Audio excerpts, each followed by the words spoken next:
Thank you everyone for joining us today. My name is Stephanie Weiss. I'm the Director of Education and Events for AGRiP.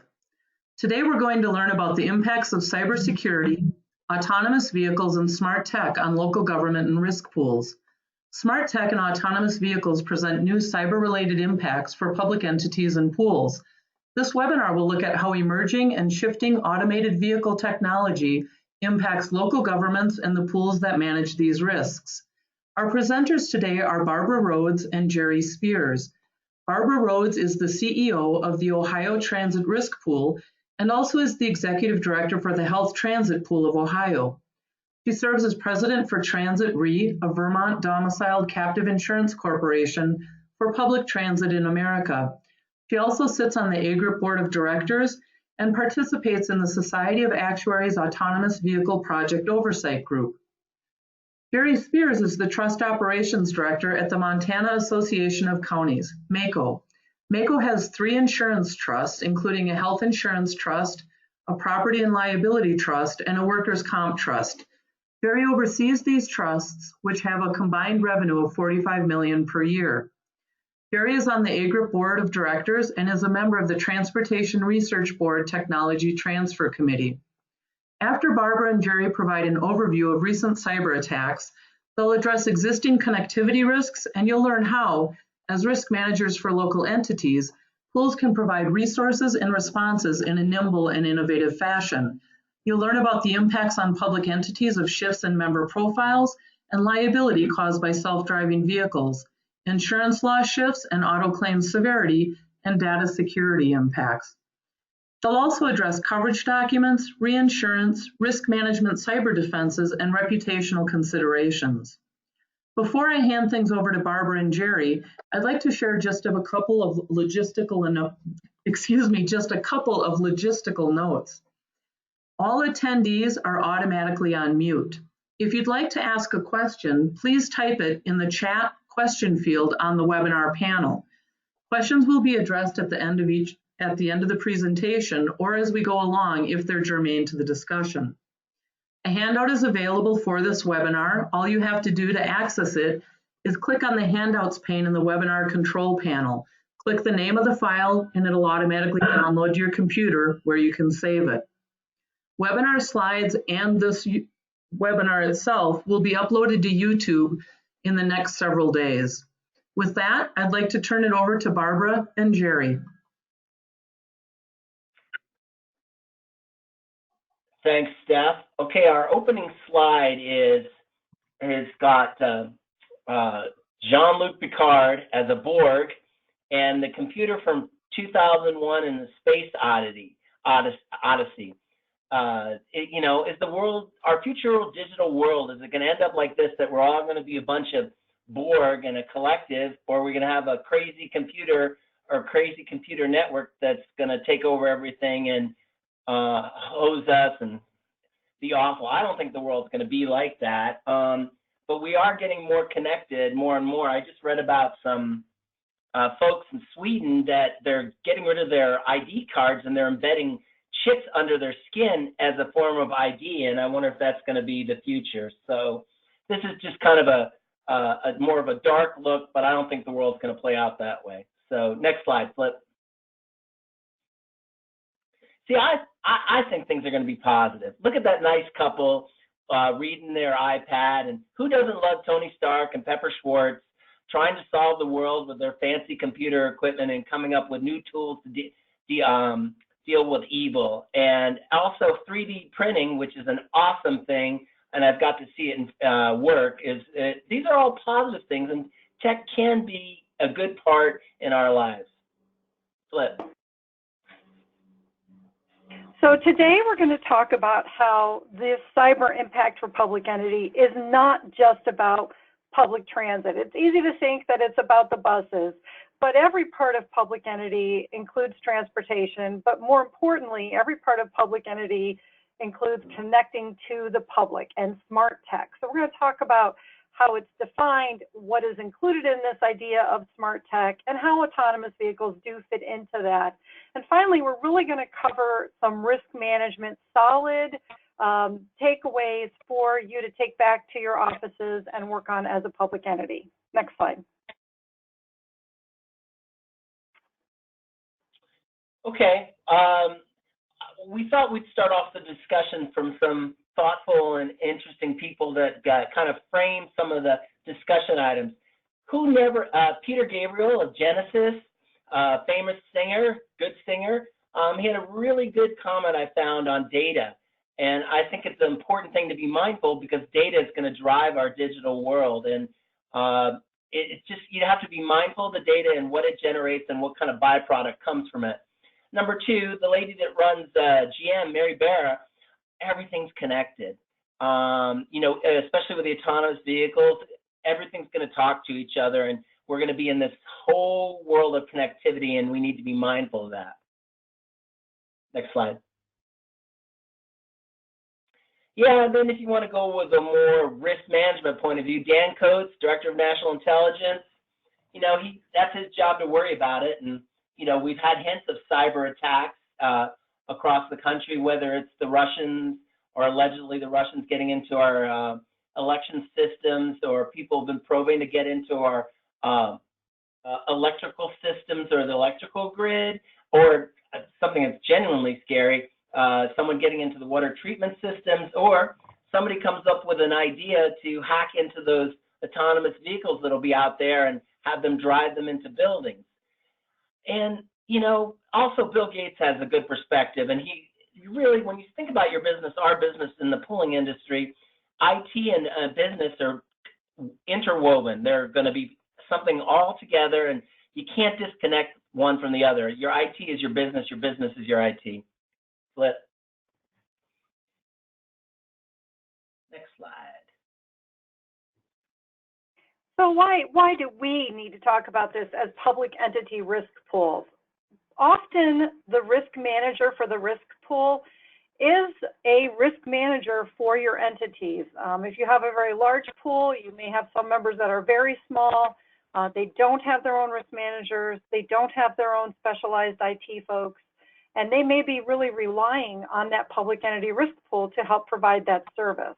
The risk pool may have the ability and resources to innovate with new ideas or react in a more nimble way than the public entity may itself, who is more public facing and may have to answer to the public every time a decision is made.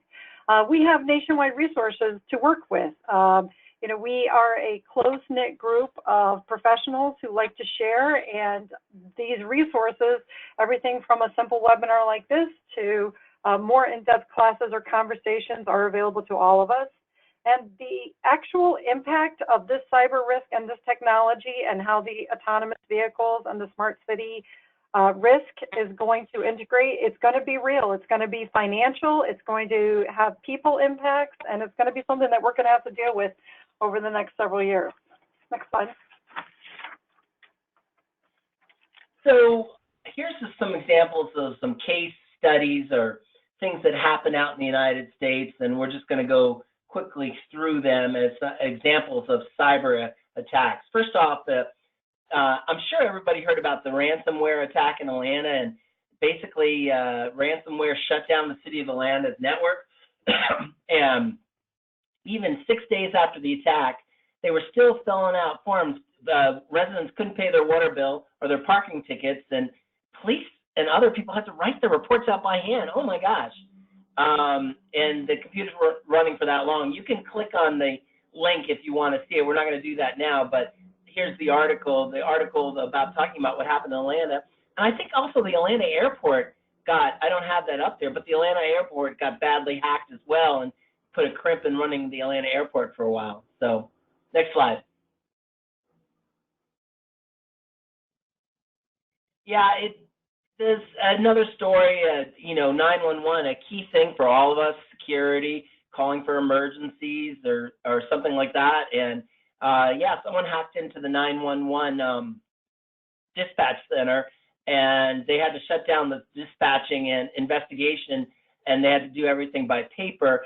Ultimately, it didn't turn out to be a huge deal because they were able to turn off the server that was causing grief, and they addressed it and fixed it. But someone hacked into the 911 dispatch center.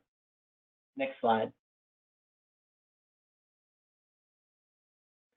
Yeah, this is kind of like the school system got hacked, and a couple of high school kids in Oregon broke into it. I think they were trying to change their grades, and I think that's going to that was in Ferris Bueller's Day Off. He did that, and that's not an unusual thing. I'm not supporting it, but it's not unusual for kids with their hacking skills to try to get into the system to change their grades. But it can happen anywhere, whether it's a 911 center, it's the city, it's the airport, or it's your school district computer system. Next slide. So local governments are basically on the edge of a cybersecurity crisis right now.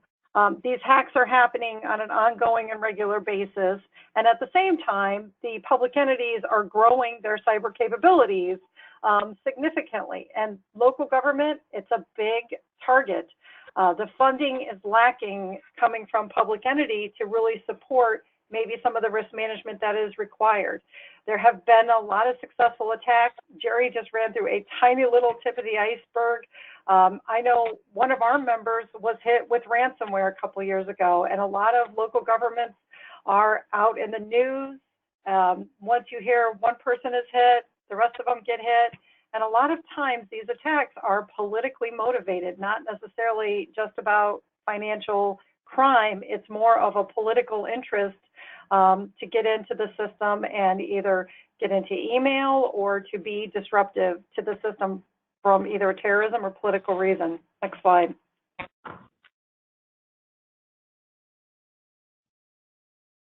Yeah, some of the impacts that can happen to you, the disruption that malware can bring, your vital services can go down. You employees, and they couldn't get access to critical services. You could lose key records that aren't accessible because of the ransomware or some sort of malware attack.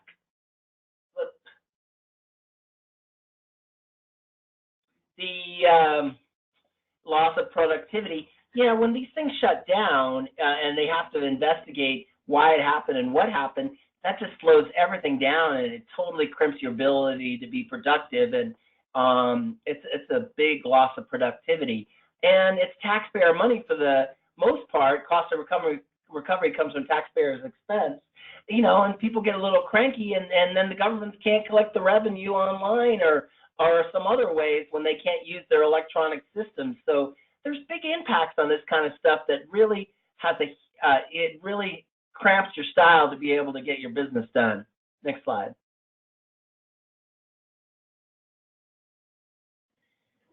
And the taxpayers can get frustrated, and given that there's such a problem with trust and voter support in today's government, it will ruin their reputation, their brand, I think, and the notion of transparent, efficient services comes into question because you get all these cyber attacks. How do we know you're going to be able to get anything done because you're always getting attacked by malware?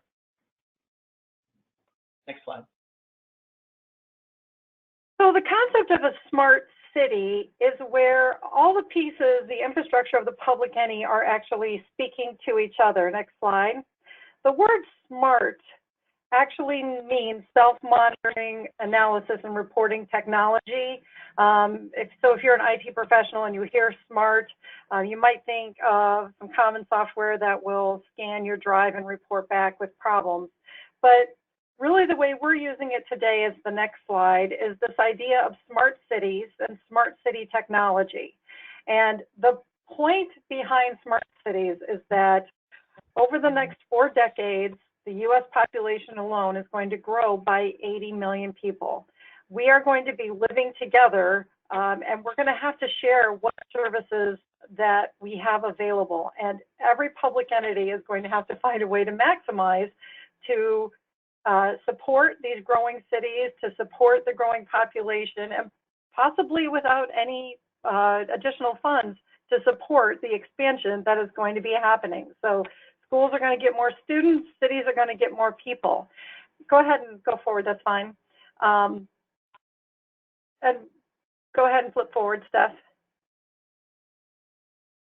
So what's included in these smart cities? So the transportation, information, and distribution, that's the idea that stoplights are all going to be able to talk to each other, and vehicles are going to be able to talk to stoplights, and vehicles are going to be able to talk to bus stops.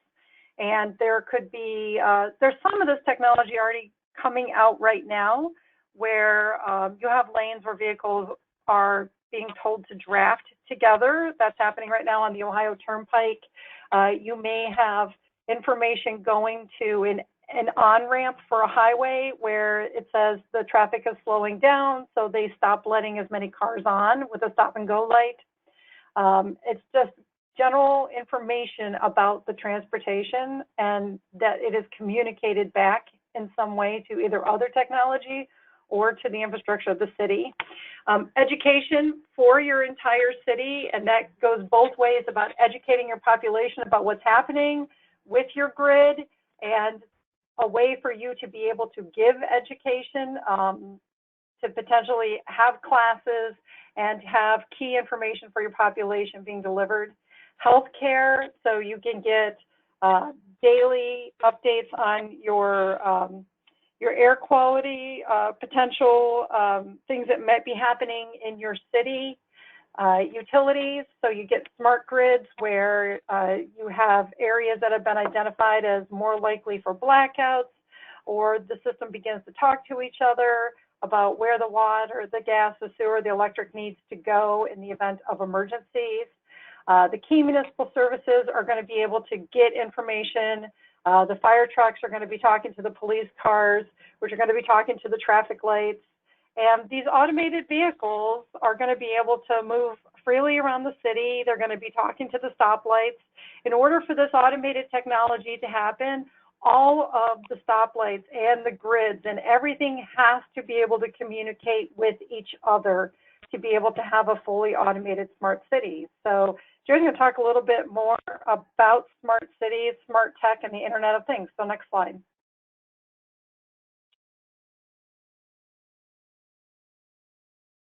Next slide. There you go.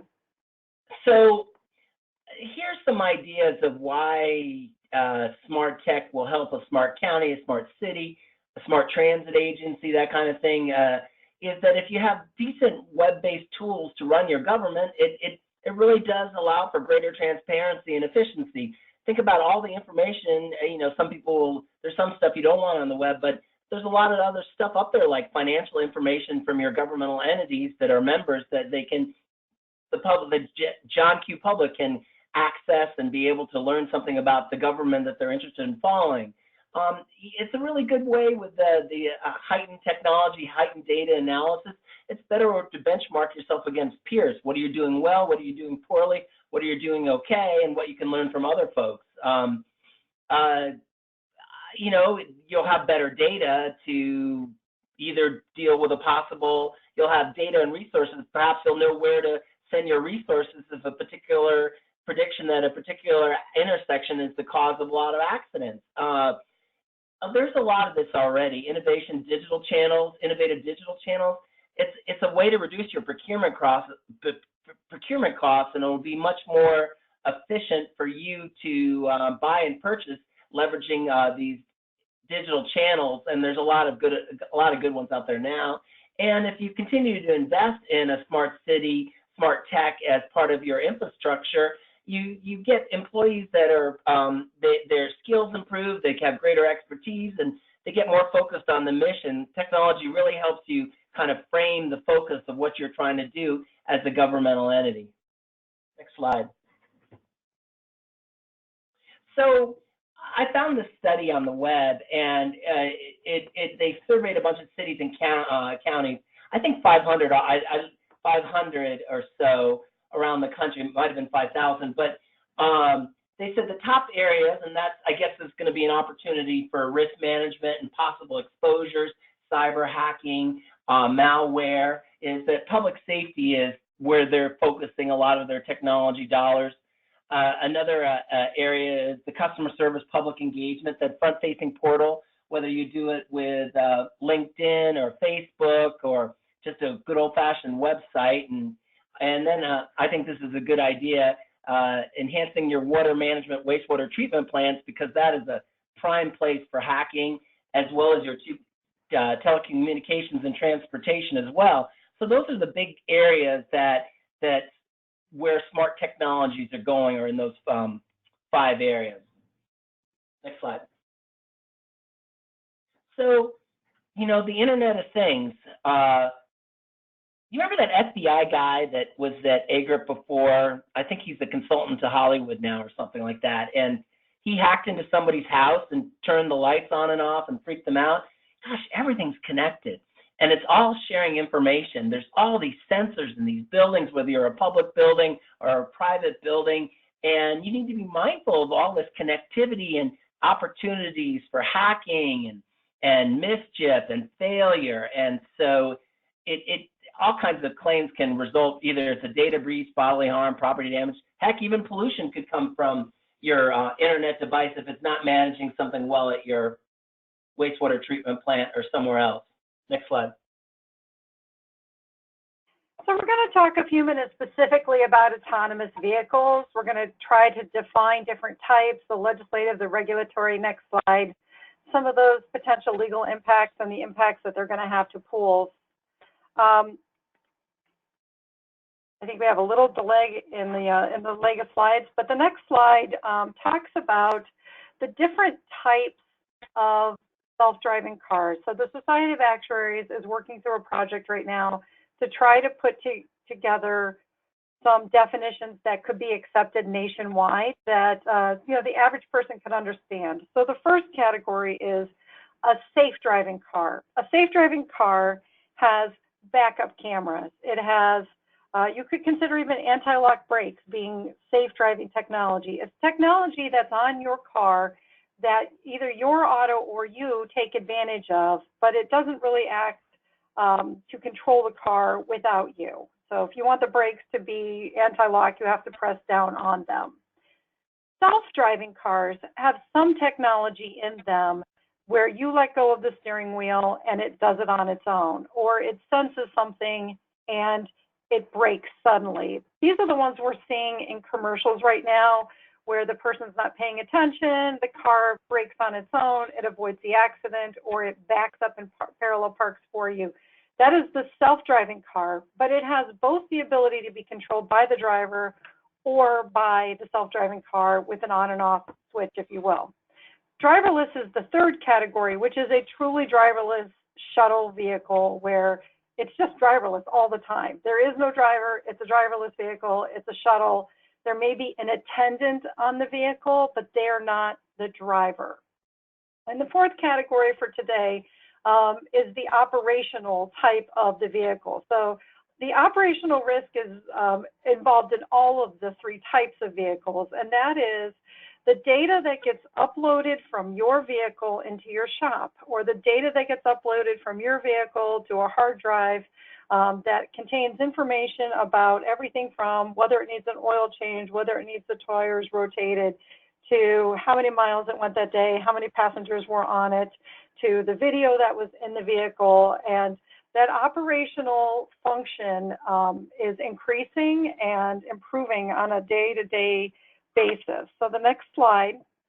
So the Society of Actuaries says if we can define these vehicles, that's great. But how can we then communicate to the whole world which one of these vehicles is on a specific type of car? So one proposal that they have right now is that they'll use the VIN number to track which one of those 3 types of vehicles it is. And that they're looking at some software updates that are used around the world and used by the auto industry, so that as cars are manufactured, it would have one of those 3, or maybe potentially all 3 of those types of indicators in the VIN number, so we would all know what kind of vehicle it is. And then once that VIN is updated, then there would be ISO forms that would match that type of car. So if you have a driverless car, it's going to have a driverless VIN indicator, and the insurance industry is then going to know to match that ISO form and those rates to that vehicle. Next slide. Okay, I'm going to talk about the state of legislation regarding self-driving vehicles, and I got to give a shout out to my man, the Bill, at the bottom right-hand side of the screen. he was on ABC TV, and he used to sing about the legislative process on Saturday mornings. I'm sure many of you remember the Bill guy fondly. So there's a website, the National League of State Legislatures, is where I got this information, and 22 states in the District of Columbia have passed legislation related to self-driving vehicles. 10 state governors have passed some sort of executive order. Another 10 states are considering legislation. So that's 42 out of the 50 states. And at the federal level, there's legislation that passed the House, but it's stuck in the Senate, and it's called the AB Start Act. And it's being held up by 3 actually Democratic senators who say there's some additional work or wordsmithing needs to be done to the bill for it to move forward. What I'm surprised is Dianne Feinstein is one of the 3 senators who's been against it, and she comes from a tech state. So I just thought that was surprising. Next slide. So the U.S. Department of Transportation has come out with regulations. They started in 2013. There was one in 2016, was 2.0, and the latest is 3.0. And the idea is they want the latest version that just came out this month was to unify all federal agencies on autonomous vehicle policies. And I think one of the more interesting things that came out of this new set of rules, it's about an 80-page document, you can get it from the Department of Transportation, is that cars will not necessarily have steering wheels, pedals, or mirrors. Think about that, or they'll be loosely defined to allow for them not to be in the car. I think that's a really big deal, and I don't know if that doesn't bother me because I need a self-driving car, but I don't know if some people find that disconcerting. And then they also in the new rulings are going to define driver as either a human or an automated driving system, and they're going to cut out the public comment period from manufacturers to waive certain requirements. So that's interesting. Next slide. Oh, our good friend Secretary Chow from the Department of Transportation, and it's a hands-off approach in the current administration. We're not the feds; they're not the best. Government's not the best place to choose technology, whether it succeeds or fails, and ultimately it's up to the consumers to decide which technology or package of technology best suits them. And she's kind of setting the tone or framing for how the government under this regime is going to treat the introduction of this new technology. Next slide.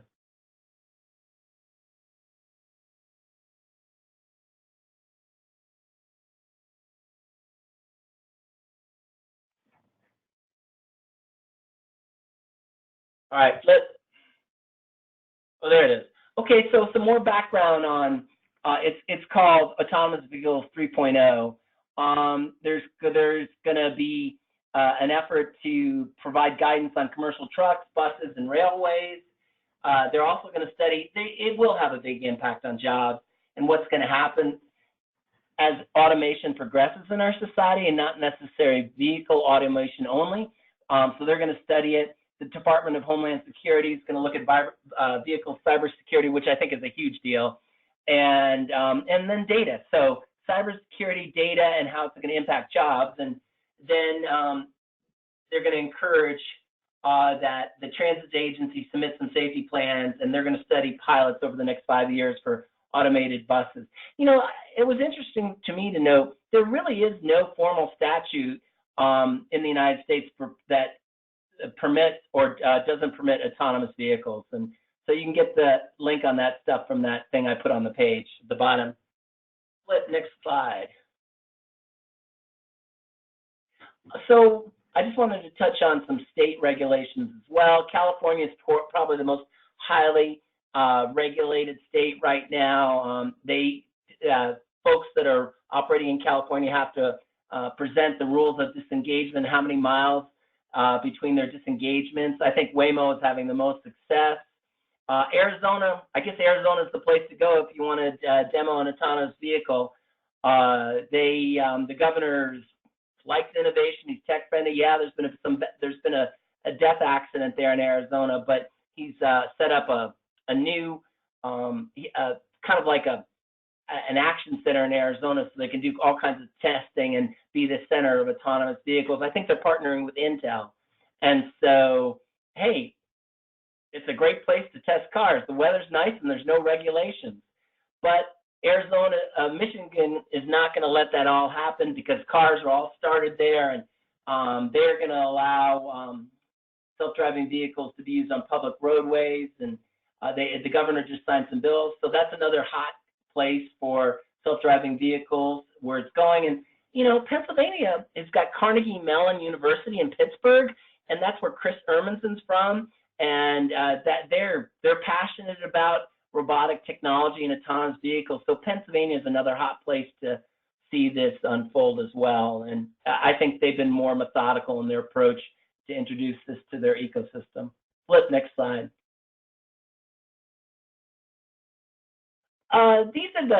These are a couple crashes.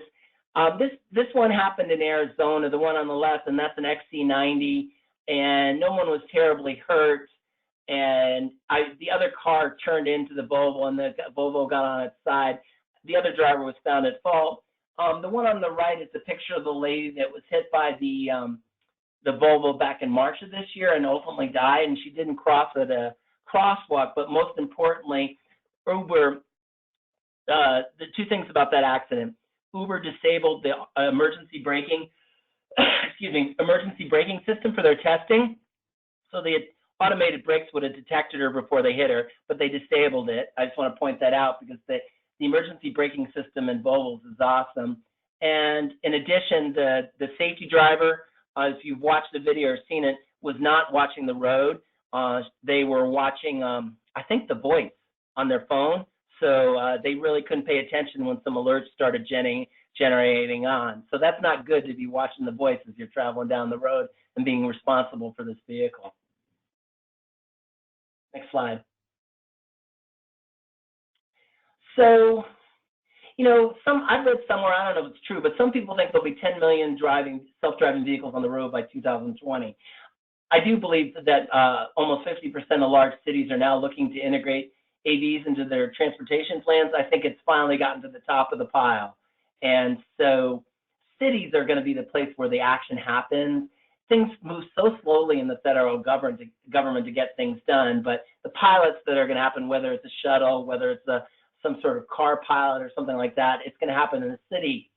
And so some of the pilots that are occurring around the country are in Arlington, Texas, in Arizona. There's one in Boston. Portland, Oregon's going to have one. Pittsburgh, San Jose, Las Vegas. I've been on the Las Vegas shuttle. It's pretty cool. It doesn't go anywhere exciting, but it's a little shuttle. And there's a person in there that rides with you, and it looks like an Xbox when he controls it, but it drives itself in a little loop. And then I think this is the most interesting thing is that in apparently the largest retirement community in the country in Florida, the Village, is they're doing a big pilot of it as well. And it'll be interesting how well this is received in the retirement community so they can continue their mobility and they won't be inhibited by their inability to drive. And so those are the link I have at the end is some information about autonomous vehicles that NLC MIC. It's a good resource, and then it's the retirement community. That's a big deal. How people are going to get around. That's an article from CNBC. So the next couple slides deal with the legal impacts that are going to be occurring, and it really was the Arizona Uber accident that Jerry just talked about with the pedestrian death that really started to trigger a lot of vocal conversation about what the legal impacts were going to be. And so tried to capture just some of them here, including discovery. There's going to just be more data to be discovered. Right now, we can get braking records off of our buses, but what we're going to be able to get from these automated technology cards is going to be so much more detailed. In terms of the data that's out there, if you have the data, it also means that you're going to be able to lose that data, and it could be stolen, could be improperly handed, it could be potentially discovered and handed out to the public in a way that you don't want it to be.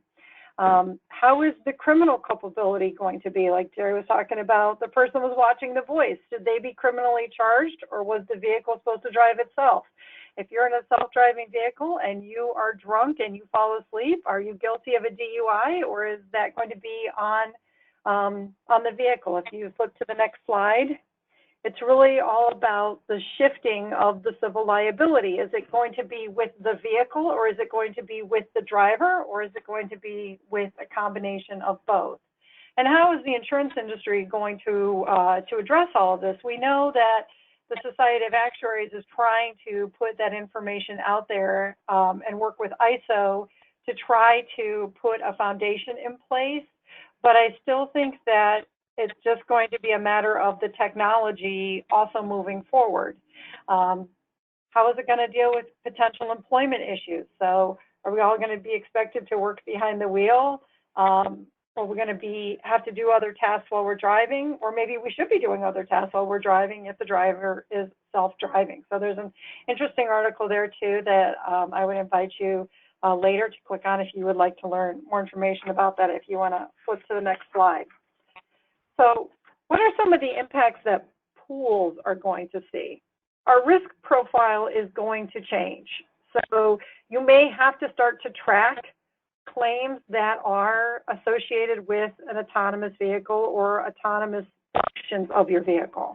That might be something that you want to program into your MIS system. And you may see, or we may find out over the next 10 to 20 years that accidents just change. That the frequency and severity of those types of accidents will change.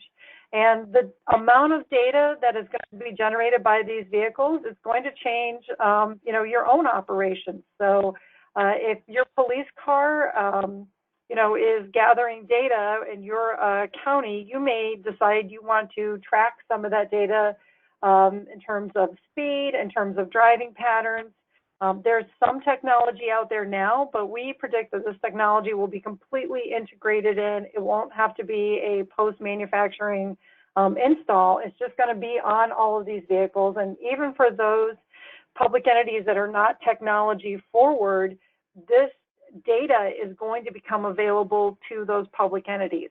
Next slide. So not only will our, flip into Jerry. I guess I lost a slide there. So not only, could you go back one slide, Steph? Thanks. So not only will we, there it is, be trying to deal with how our data is changing, but our coverage documents at the pool layer and at the reinsurance layer will also be changing. We've seen the reinsurance market really react to cyber in general and the types of forms that are coming out, and they're saying, hey, we don't really love it if your cyber is just included in your program unless you have a separate form to cover it. And you can buy separate cover for cyber. All of those things are going to become very well defined over the next 12 to 24 months. And this vehicle technology is going to be integrated into everything we do. The operational technology is going to change how we are cyber connected. And so every time that there is a connection between one of these vehicles, any kind of a vehicle, whether it be a school bus, a fire truck, a police car, could be a place where a hacker could come in and then ultimately go and shut down your HVAC system or your electrical grid. And so we're going to have to really be prepared to grab a hold of this data and use it in a very positive way. All right, next slide. Thank you. So just a quick overview. These are some articles and then a video at the end if you want to click on it later. The University of Michigan, rightly so, cybersecurity is going to be the biggest issue in self-driving cars. They've published a threat identification tool, so you can take a look at that. And then there's another article about cybersecurity in the age of autonomous vehicles. And then this ChinaInsight.com had some talks about it's the Achilles heel for self-driving vehicles, and you can take a look at that, and that talks about places around the world. And then if you're really into it, the G-Pack is a 2014 Jeep that was hacked into through the entertainment system, and I believe it was shown at AGRiP, but it's a pretty good video. It was in St. Louis, and 2 or 3 guys hacked into a Jeep, and they controlled the windshield wipers, the radio, and they ultimately turned the car off on the highway, and it totally freaked out the guy that was driving it.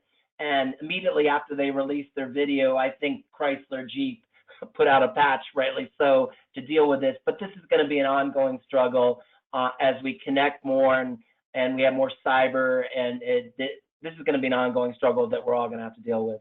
Next slide.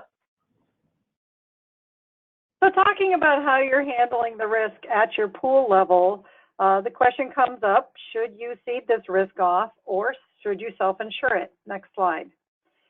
So if you decide to go ahead and cede the risk or purchase cyber coverage of some kind, right now there's a lot of emerging markets who want to be available to sell this type of coverage.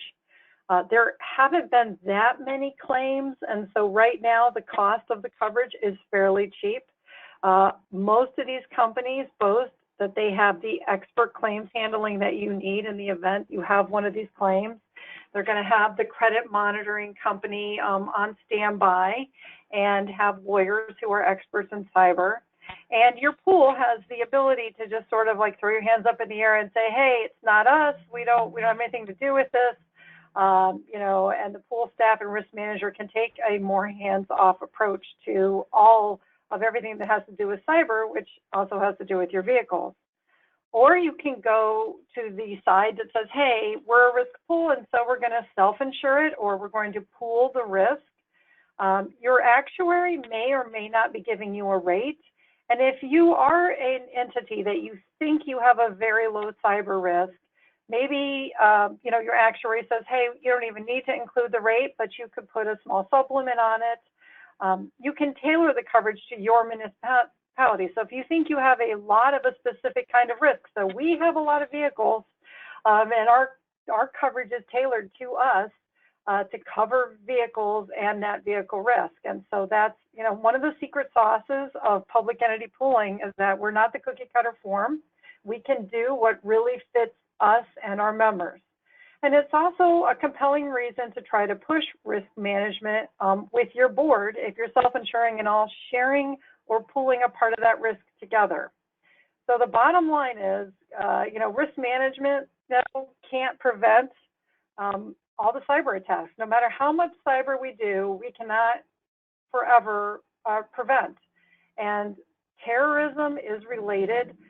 There's some discussion at the insurance level about whether this could be an active God type coverage or a war risk insurance, which is the type of insurance which was originally applied to an autopilot aircraft.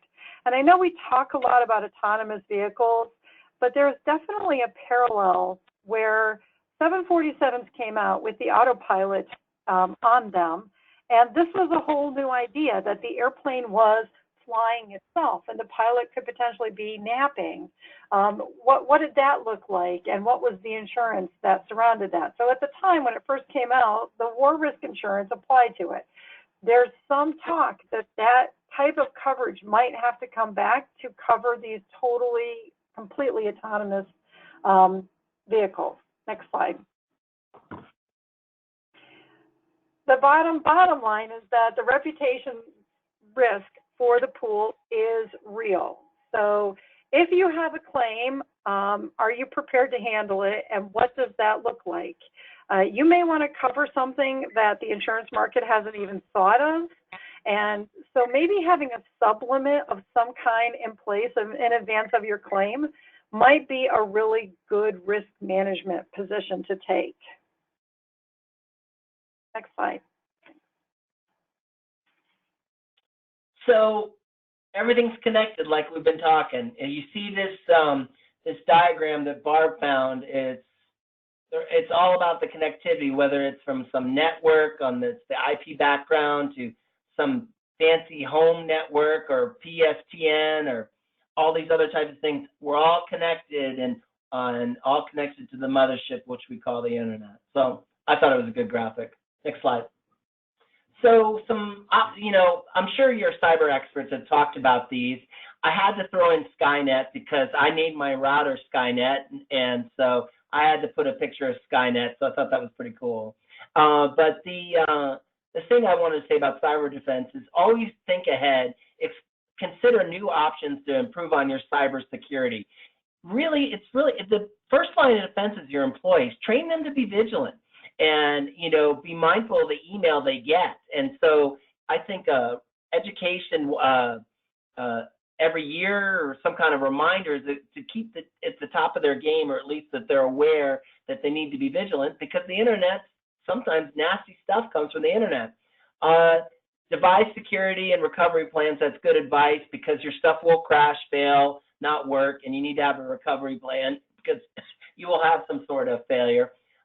Look for an auditing firm to do a port scan of your network. I think that's constructive. It's been a few years since I've done one, but they're probably $5,000 to $10,000 to see where you're vulnerable on your network, and actually do regular assessments and audits of your security posture. I think that would be constructive as well. Some kind of broad 10,000-foot ideas to think about when you're dealing with cybersecurity. Flip, next slide. So I wanted to give this shout out to some people around the country.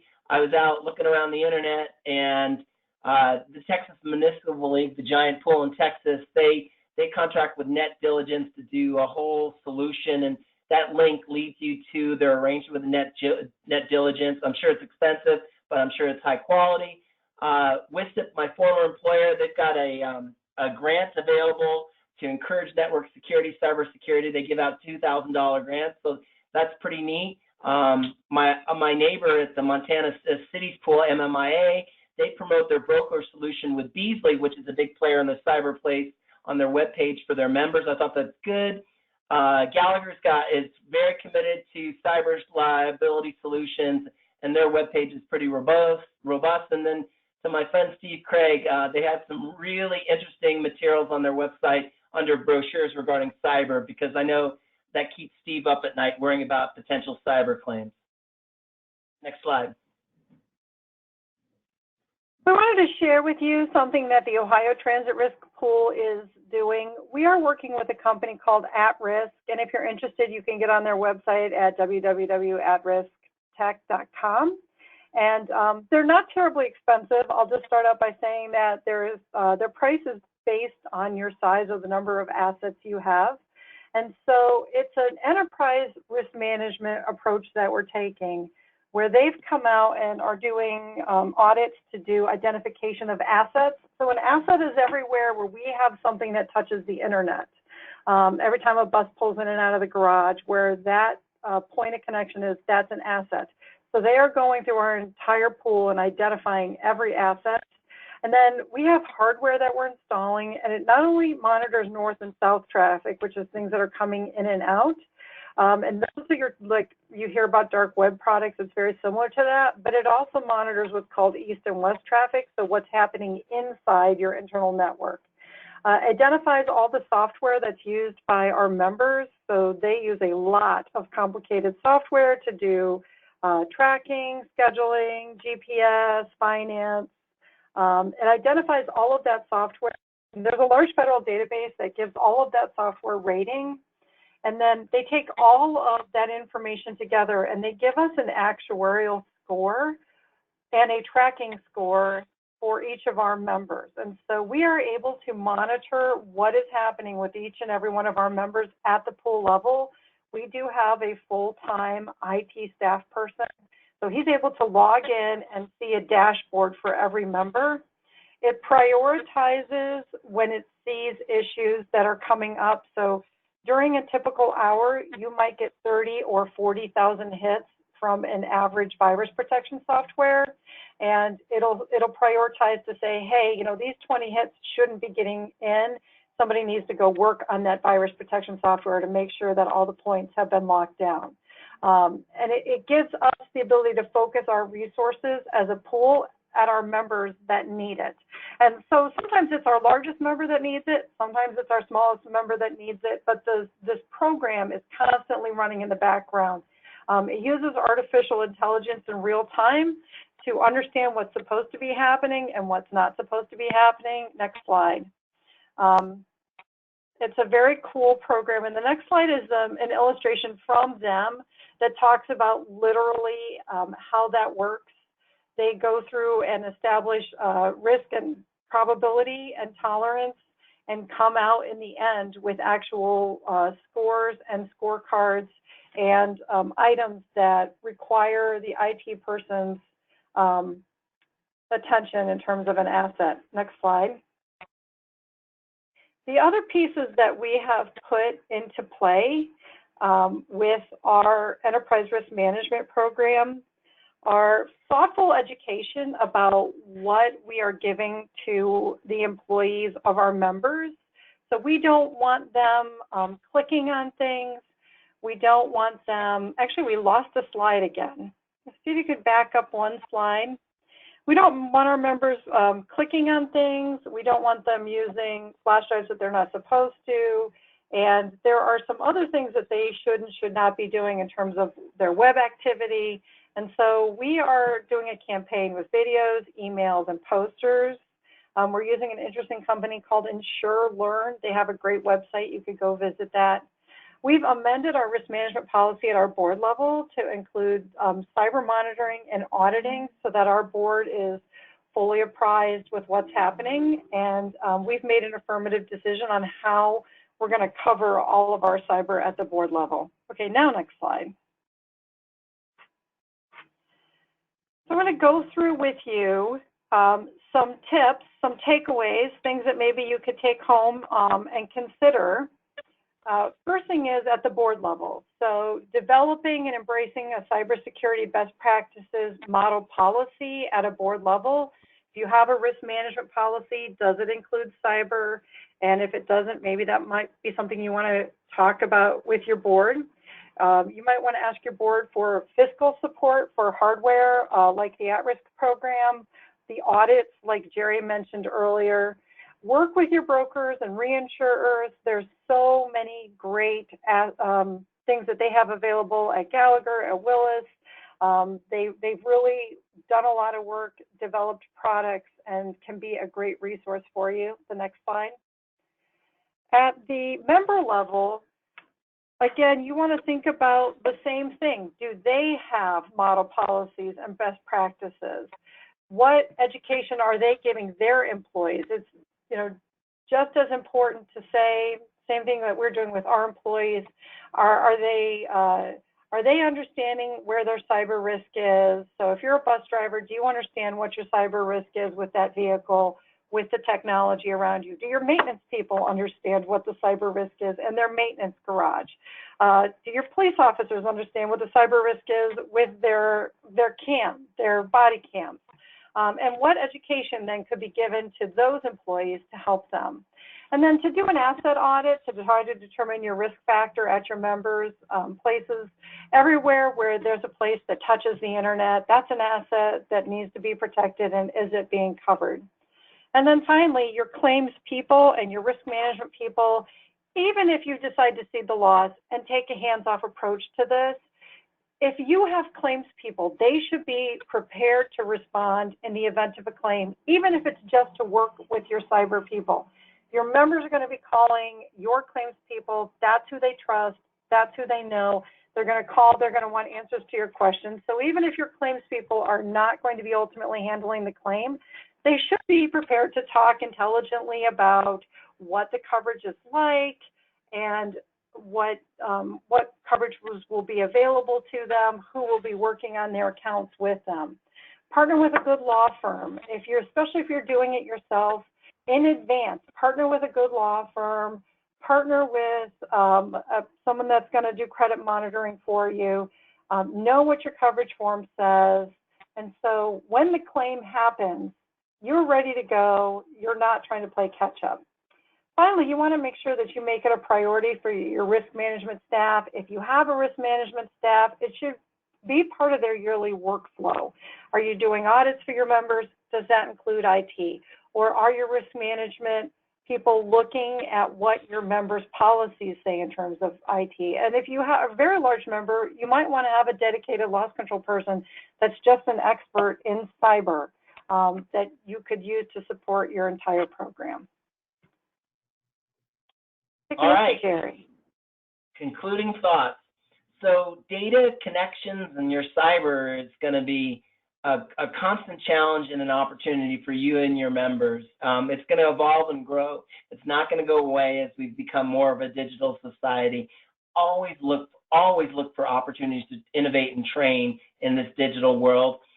Self-driving vehicles, they are going to happen. It's probably going to be in the shuttle space, the self-driving space in certain geofenced areas. That's going to be the immediate success. Or if you want to go down to Arizona and ride one of Waymo's taxis sometime next year, you'll be able to do that. But it is going to happen, and gosh darn it, change your password on any of your internet devices at home. Don't use the default password. You never know who's going to drive by and hack into your system. So don't use the default password at all. Finally, my final slide. Let's close with Bill Gates and Steven Spielberg, two very smart people.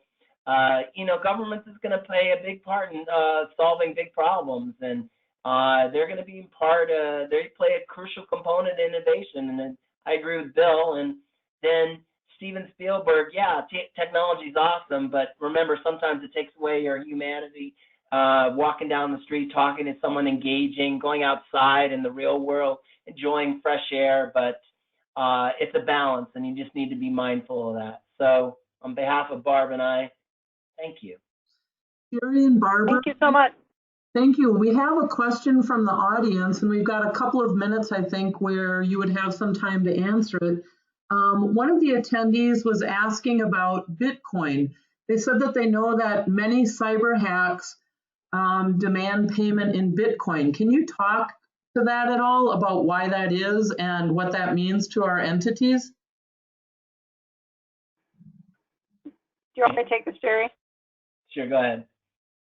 So Bitcoin is a type of a currency for anyone who doesn't know that, and can be used as a payment method. You can buy Bitcoin online, but it's also a currency that's very difficult to track and can be easily sent across the seas, if you will, through the internet. So if you are someone in a foreign country who is perpetrating this crime, the easiest way to get paid is an untraceable Bitcoin, which is just a type of money. Now, some coverages will actually cover ransomware with sublimits, or you can self-insure ransomware with sublimits. And if that is the case and it is covered and you've decided to pay the ransomware as opposed to pay the damages that result from the ransomware, then you'll want to have set up a Bitcoin account to pay that ransomware. But that should be a decision that you're making in advance. Some people actually make the decision to pay with Bitcoin, and some people say, hey, forget it, we're not going to pay for the ransomware, but we'll only pay for the resulting damages that come aside from you having to gone through this process and possibly have lost all your data. Well, Jerry, do you want to add to that?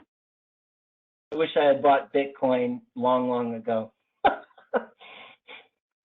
Well, Nothing. Thank you. That we don't have any other questions, and so with that, I'll bring the webinar to an end. I want to say thank you to Jerry and Barbara for sharing your time and knowledge with our members, and to our attendees, thank you for joining us. We will have the webinar slides available on the AGRiP website and the webinar itself available in an on-demand fashion in case you want to share the information with your peers or colleagues. If you have additional questions, please email us and we'll make sure to follow up with Barbara and Jerry and get you some answers. And we hope to see you in March at the 2019 Governance and Leadership Conference in St. Louis. Thank you all and have a lovely day.